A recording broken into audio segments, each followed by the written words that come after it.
Fully automatic बंदूकों से अलग जो कि लगातार फायर कर सकती हैं, सेमी ऑटोमेटिक बंदूकें एक बार ट्रिगर दबाने पर एक ही राउंड फायर करती हैं। यह एक 9mm सेमी ऑटोमेटिक पिस्तौल है। इस वीडियो में हम देखेंगे कि सेमी ऑटोमेटिक हैंडगन्स और पिस्तौलें कैसे काम करती हैं। यह एक कारतूस या कार्ट्रिज है। इसे मैगजीन में लोड किया जाता है जिसमें स्प्रिंग और फॉलोअर इस पर दबाव बनाए रखते हैं।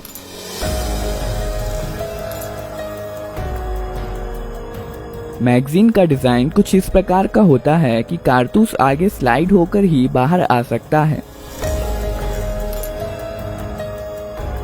इस मैगजीन को बंदूक में रखा जाता है।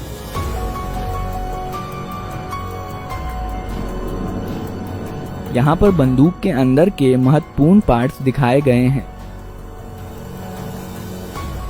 बंदूक को पहली बार फायर करने के लिए रिकॉइल स्प्रिंग के अगेंस्ट स्लाइडर को हाथ से पीछे खींचा जाता है। इसके कारण कई चीजें एक साथ होती हैं जिन्हें हम एक एक करके देखेंगे। स्लाइडर के मूवमेंट के कारण हैमर पीछे आता है। यह हैमर स्ट्रट के जरिए मेन स्प्रिंग से जुड़ा होता है और इसलिए मेन स्प्रिंग को दबा देता है।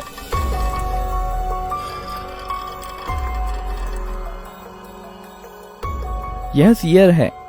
यह हैमर के मूवमेंट को कंट्रोल करता है। जब स्लाइडर पीछे जाता है तब सीयर लीफ स्प्रिंग के दबाव में हैमर के साथ एंगेज हो जाता है और हैमर को वापस जाने से रोकता है।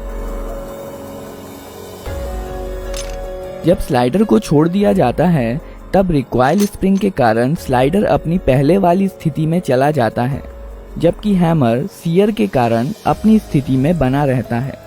इस प्रक्रिया को कॉकिंग कहते हैं।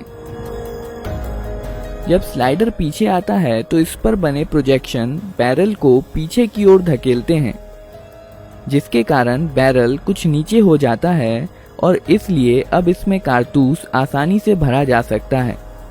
जब स्लाइडर वापस लौट रहा होता है तो यह एक कारतूस बैरल में ले जाता है और बैरल को अपनी पहले वाली स्थिति में धकेल देता है।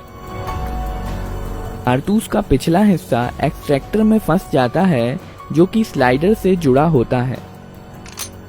पिस्तौल अब फायर करने के लिए तैयार है।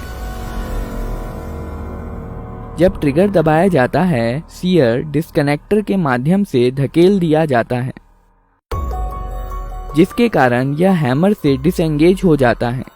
हैमर अब फ्री है और मेन स्प्रिंग के दबाव में यह फायरिंग पिन जो कि स्लाइडर में फिक्स्ड होती है से जा टकराता है।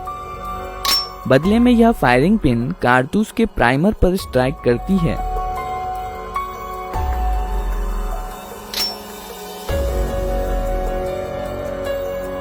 प्राइमर में इम्पैक्ट सेंसिटिव एक्सप्लोजिव होता है जो फायरिंग पिन के टकराने की वजह से जल जाता है।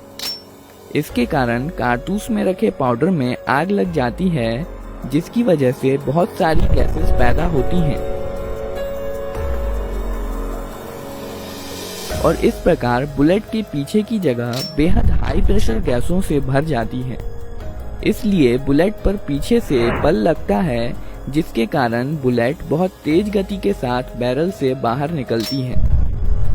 बुलेट के बाहर आ जाने पर यह गैसेस एटमॉस्फेयर में चली जाती हैं और अब यह बुलेट पर कोई बल नहीं लगाती हैं और बुलेट अपने मोमेंटम के कारण आगे बढ़ती जाती है।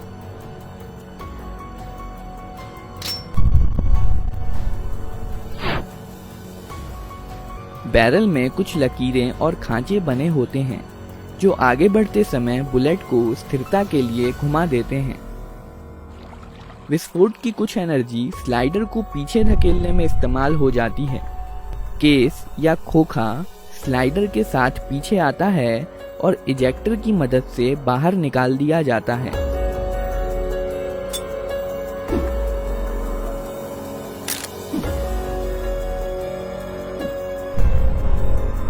साथ ही साथ स्लाइडर हैमर को पीछे धकेलता है और बंदूक को अपने आप रिलोड भी कर देता है।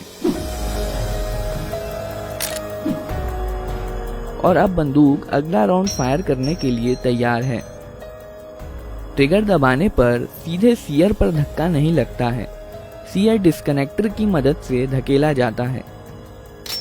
जब स्लाइडर पीछे की तरफ जाता है तो इस पर बने स्लॉट की मदद से यह डिस्कनेक्टर को नीचे की तरफ खिसका देता है।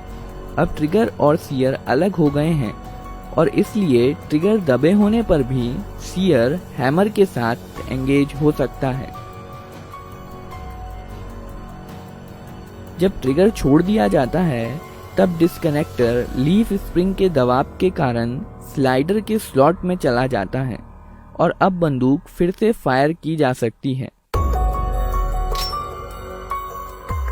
ग्रिप सेफ्टी बंदूक को अपने आप फायर करने से रोकती है। जब बंदूक को हाथ से पकड़ लिया जाता है तभी ट्रिगर डिस्कनेक्टर के जरिए सीयर को मूव कर सकता है।